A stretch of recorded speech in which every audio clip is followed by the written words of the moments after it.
nombre es Roberto Ojeda Tovar.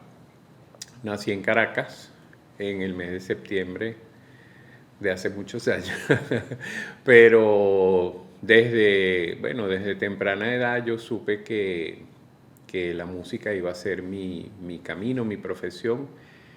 Y comencé a estudiar música ya en la adolescencia. Mi primer profesor de solfeo fue Max Aliey Castro en la ciudad de Maracaibo, y mi inicio como corista fue en la coral de la Universidad del Zulia. Luego me vine a Caracas a estudiar en la universidad, ingresé en la Universidad Simón Bolívar, y apenas comencé estudios en la Simón Bolívar, pues mi inquietud musical me llevó a ingresar a la coral universitaria, y bueno, ya lo demás es historia. Pero sí, desde la adolescencia yo supe que quería ser músico. Lo que pasa es que fue una época donde ser músico era casi que un estigma, pues. Y casi toda la sociedad o los padres, pues, siempre quisieron que uno tuviera una carrera tradicional, o en ingeniería, o en medicina, o en administración, y bueno, y esa no fue la excepción en mi caso. Por lo tanto, ingresé a cursar una carrera tradicional. Yo empecé en la Universidad Simón Bolívar a estudiar química, química pura, o lo que es la licenciatura en química, y bueno, y lo compartía con mis estudios musicales, pero bueno, pudo más la música que la química. Para mí la coral universitaria fue abrir un mundo de experiencias, pues. En primer lugar, porque conocí muchas personas con las cuales todavía conservo relación. A pesar del tiempo y la distancia, pues creo que quedó la amistad, quedaron los recuerdos, quedaron, bueno, todas las vivencias. Algunas de esas personas, bueno, no están entre nosotros, pero los recuerdo con mucho cariño. Y pues nada, fue una escuela que en mi caso particular me sirvió como plataforma para continuar mi carrera profesional, porque bueno, me estoy dedicado profesionalmente a la música, y a partir de allí pues eso fue como una base, como una escuela que me permitió consolidar algunas vocaciones, y me permitió también reforzar algunas ideas que tenía. Y desde ese momento yo supe que me iba a dedicar al canto, pues. Al principio, Alberto es una persona intimidante, porque siento que, bueno, que es una persona con un carácter fuerte, como buen escorpiano. Y al principio uno se aproxima a él quizás con temor, porque, bueno, y además en aquella época uno era muy joven, quizás muy inexperto, quizás, pero detrás de esa imagen de ese hombre eh, inescrutable, por decirlo de alguna manera, y de lo cual y de quien uno puede sentir temor, pues existe una persona con gran sensibilidad para la música. Y yo creo que eso es lo más importante. O sea, es una persona con gran sensibilidad musical, y de lo cual uno aprende, y, y uno se identifica con sus criterios estéticos, pues con respecto a la música. Ya luego, con el tiempo, con la experiencia y con la formación, pues ya uno lo ve de otra manera, porque ya uno pasa a ser como un colega. ¿Ves? No es lo mismo ver a un maestro desde los ojos del principiante que verlo desde los ojos del profesional, pues. Son consideraciones y situaciones distintas, pero siempre me ha parecido que Alberto es un hombre con mucha sensibilidad musical, eh, y con un carácter bastante dominante, bastante fuerte, pero, pero que cuando uno llega a conocerlo, pues es una persona que te brinda su experiencia, que te brinda su conocimiento, que te brinda su bagaje, pues.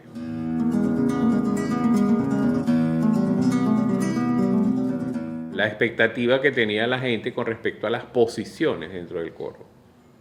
Entonces eso es algo que lo recuerdo muy claramente. Entonces, mientras más a la punta del coro estabas, eras como el menos imprescindible. Y si estabas más al centro, pues eras el más importante, ¿no? Entonces eso creaba cierto tipo de celo, cierto tipo de rencillas, ¿no?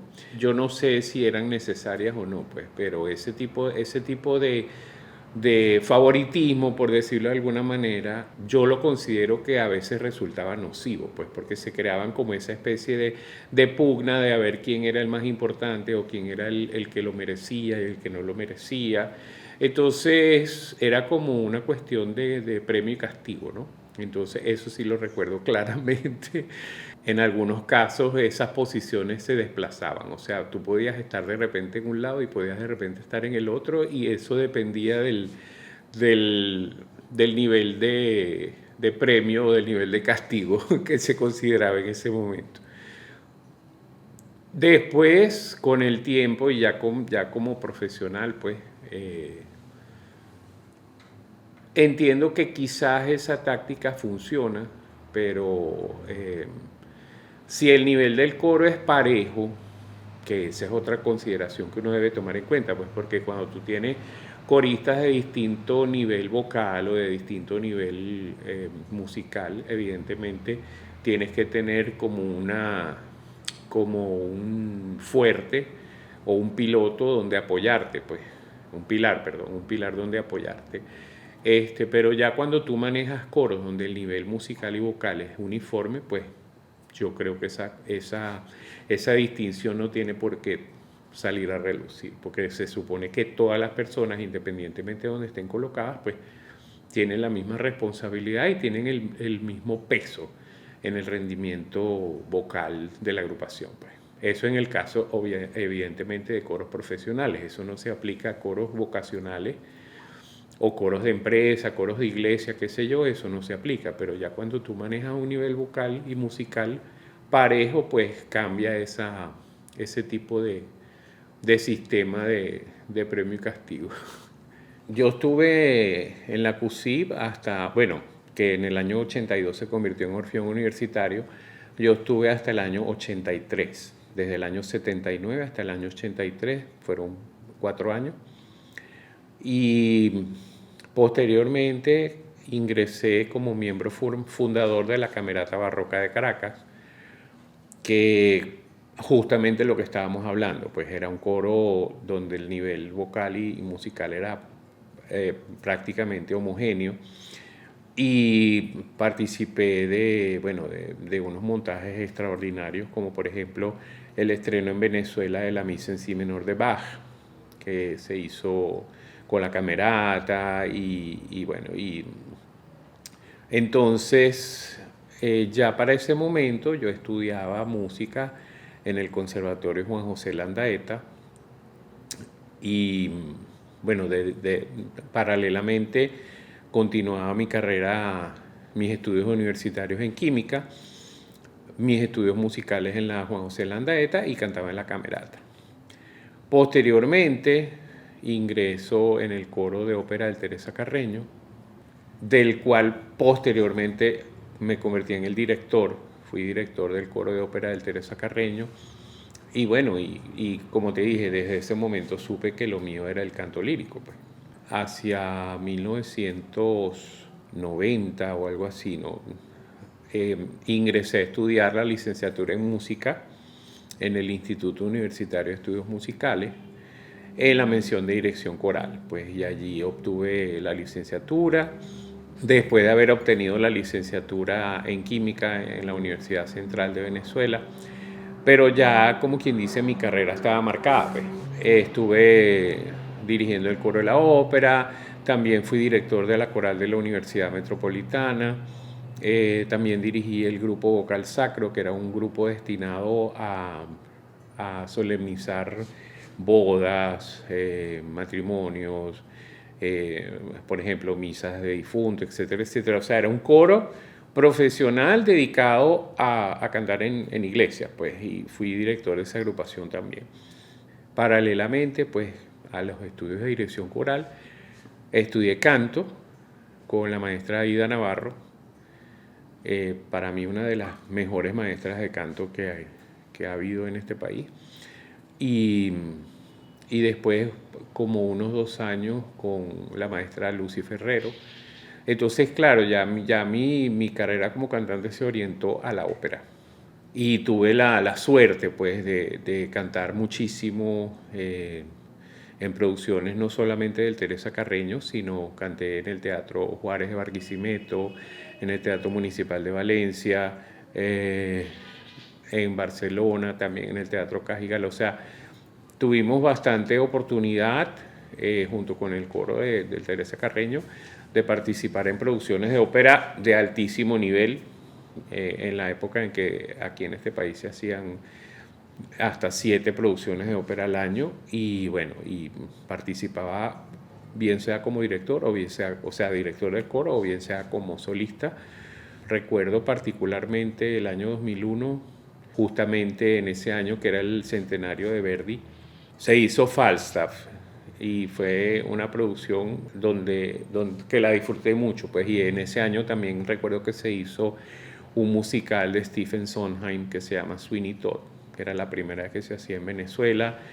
Me tocó hacer un papel fantástico.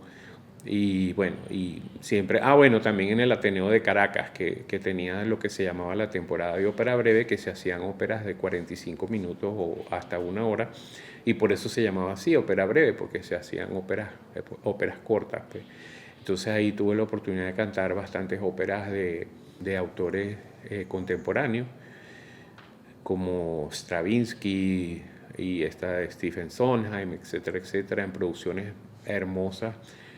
Y bueno, nada, ya a partir de allí, pues, me dediqué al canto, y después de concluir mis estudios, porque también hice una maestría en la Universidad Central en musicología, eh, me dediqué, digamos, combinaba todo lo que era la parte de canto con la edición musical. Entonces estuve al frente de la Fundación Vicente Emilio Sojo, de la desaparecida Fundación Vicente Emilio Sojo, por más de 15 años, y estando allí, pues, a cargo de la parte editorial, se hicieron más de 70 publicaciones relacionadas con partituras, estudios, discos compactos, se hicieron congresos, se hicieron seminarios, es decir, una actividad intelectual combinada con una actividad artística. Y al frente de la Fundación Vicente Emilio Sojo, pues, se editaron también obras de autores de música coral venezolana. Se editaron partituras de piano, partituras de guitarra, o sea, una variedad. Lamentablemente la Fundación Vicente Emilio Sojo fue liquidada, y, digamos, en el sector público, el país se quedó sin una institución dedicada a la edición musical. Y creo que en el plano privado tampoco hay nadie que esté dedicado a eso, salvo algunas publicaciones que ha hecho la Universidad de los Andes. Pero entonces, y yo siento que eso es algo que debe continuar y que debe recuperarse, porque tenemos un tesoro musical inmenso, y el cual debe darse a conocer, ¿ves? Y bueno, nada, estuve activo hasta más o menos el año 2017, y bueno, en los últimos años evidentemente no se ha hecho nada por el efecto pandemia, pero bueno, la actividad musical en general en todo el mundo está detenida.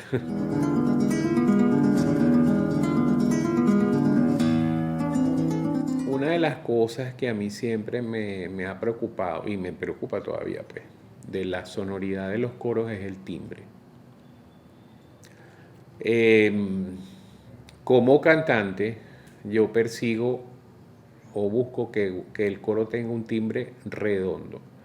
¿A qué me refiero con redondo? Que las voces no suenen planas, que las voces no suenen aniñadas, Entonces, esa es mi búsqueda como director. Es decir, yo sé que para algunas personas ese es un criterio estético, que los coros suenen como niños o que suenen las voces planas, sin vibrato, etcétera, etcétera. Pero a mí me parece que la voz humana tiene muchísimos más matices que sonar plano. Y no significa cantar con vibrato, significa cantar con vibrato natural, que es el que da la resonancia natural de la voz. En los coros con los cuales he trabajado siempre he perseguido que la sonoridad sea robusta, que la sonoridad sea redonda, no plana.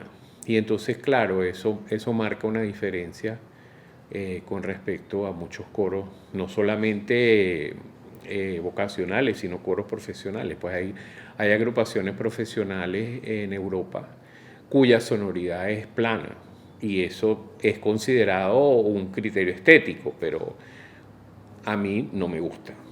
Entonces yo procuro como director lograr que el coro tenga una sonoridad llena, robusta. Yo empecé a estudiar canto formalmente en el taller de ópera de Caracas que dirigía Isabel Palacio y funcionaba en el Museo del Teclado. Mi primer profesor de canto fue en Maracaibo. Ya después, cuando estuve aquí en Caracas, mi primera profesora de canto fue Sietuan Lo, pero su técnica de canto no me funcionó. De hecho, yo sentía que la voz se me iba como recortando de registro, ¿no? Y entonces esa técnica le funcionó a algunas personas, pero yo después cambié y empecé a estudiar con Aida Navarro, con quien encontré realmente que mi voz se desarrolló pues, y logró alcanzar el potencial que necesitaba. Y con la maestra Lucy Ferrero, pues ya la cosa como que cambió, como que se terminó de pulir el instrumento, ¿no? Y yo siento que con los años más bien la voz ha crecido y tengo una sonoridad bastante natural. No es el caso de algunos tenores, pues que con los años la voz les baja de registro y terminan cantando de barítono, no, en mi caso no. Entonces yo siento que tengo una voz bastante sana y bueno, nada, bien. Creo que ha sido justamente por tener una buena higiene vocal y por tener y siempre estar, digamos, como porque la voz es como los músculos, pues. Y bueno, y si uno lo mantiene en ejercicio, pues la voz siempre se mantendrá sana. Y, por ejemplo, hay muchas cantantes que incluso después de retirarse siguen conservando el registro. Entonces yo pienso que ese es el secreto de una voz sana, ¿no? Mantenerla siempre en ejercicio y evidentemente cuidar todo lo que no debe hacerse para una voz, como fumar o trasnocharse o tomar alcohol en exceso, pues qué sé yo, tener una buena alimentación. Pienso que eso es fundamental.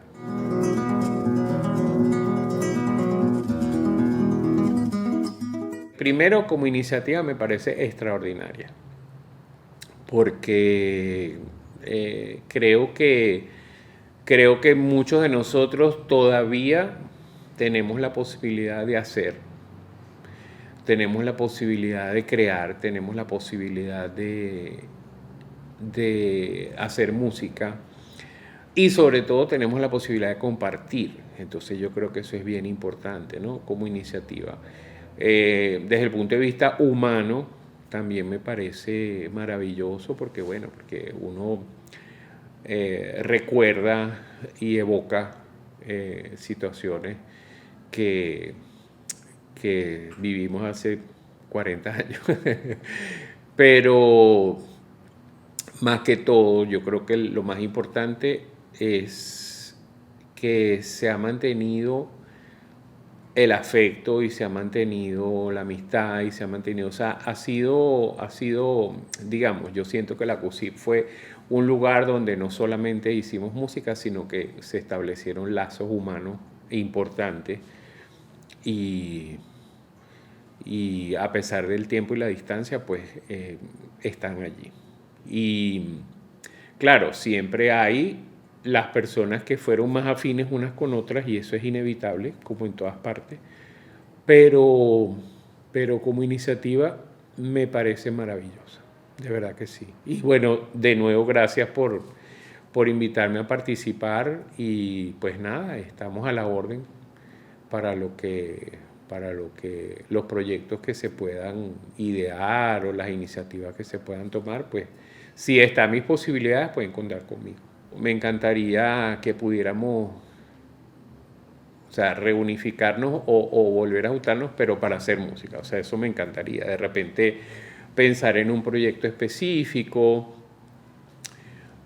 quizás no algo continuo, porque entiendo que cada quien tiene sus ocupaciones y cada quien tiene su vida establecida y qué sé yo, pero de repente un proyecto puntual, por ejemplo, bueno, vamos a cantar tal obra o vamos a hacer un concierto con tales y tales características. O sea, yo pienso que eso sería importante eh, como celebración pues, de este reencuentro y bueno, me parece que eso sería excelente idea y me parece que debe hacerse. O sea, no solamente dejarlo en idea, sino hacerlo realidad.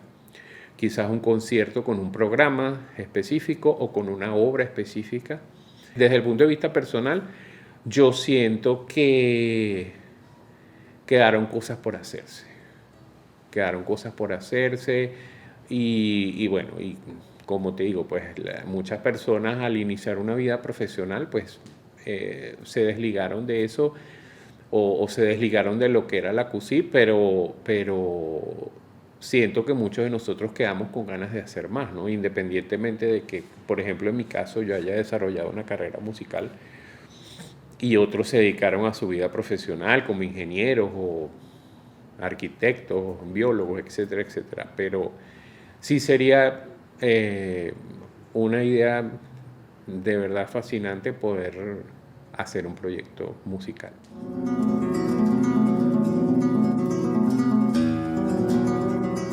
Sí, bueno, y muchas de las partituras que se editaron están a la orden, pues.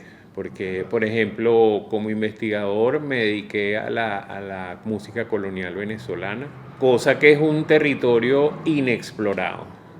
Y pienso que la culpa es de nosotros mismos porque como músicos miramos más a Europa que a nosotros. Y eso sucede en la mayoría de los coros. Entonces yo siento que los coros que mejor pueden interpretar Bach están en Alemania, no en Venezuela. Y nosotros deberíamos dedicarnos a interpretar la música venezolana, no solamente la popular, porque la música popular, bueno, tú la acompañas con un cuatro, un tamborcito, una guitarra y pasan los errores o pasan las fallas, pero la música colonial venezolana es hermosísima, tiene obras hermosísimas y son prácticamente ninguna de las agrupaciones que están dedicadas a eso. Entonces yo pienso que eso debe rescatarse, debe grabarse, debe ejecutarse y hay muchísimas obras no solamente de Lamas, pues que todo el mundo conoce el Populemeo, pero hay muchos otros compositores como José Francisco Velázquez, padre e hijo, como José Antonio Caro de Boesi, como Cayetano Carreño, como Atanasio Bello Montero. O sea, son compositores que dejaron un legado tan, tan, tan importante que de hecho el musicólogo uruguayo Francisco Curlangue lo denominó el milagro musical americano. Y entonces, quizás por ignorancia, quizás por desinterés o incluso por desdén, porque algunos músicos venezolanos consideran a la música venezolana fea. Y eso me parece un tremendo error, porque yo siento que hay una música maravillosa que debe descubrirse, que debe interpretarse, que debe... Y entonces, bueno, quizás, por ejemplo, fíjate, ¿por qué la cultura mexicana es tan conocida? Porque ellos aman su cultura. Porque la comida mexicana le ha dado la vuelta al mundo entero, porque la música mexicana le ha dado la vuelta al mundo entero, porque ellos aman su cultura. Son nacionalistas en ese sentido, pues. El venezolano, lamentablemente, no ama su cultura. Entonces, Por eso te digo, pues, pretender nosotros como venezolanos interpretar música alemana o música inglesa mejor que ellos es un despropósito. Entonces, yo pienso que uno debe buscar y valorar y amar sus raíces. Sin eso, como pueblo, y no solamente lo digo en el aspecto musical, lo digo en todo, pues, sin eso como pueblo nunca lograremos tener una identidad. Y yo creo que eso es una de las principales fallas de nosotros como conciencia y como sociedad. No tener respeto por nuestra identidad.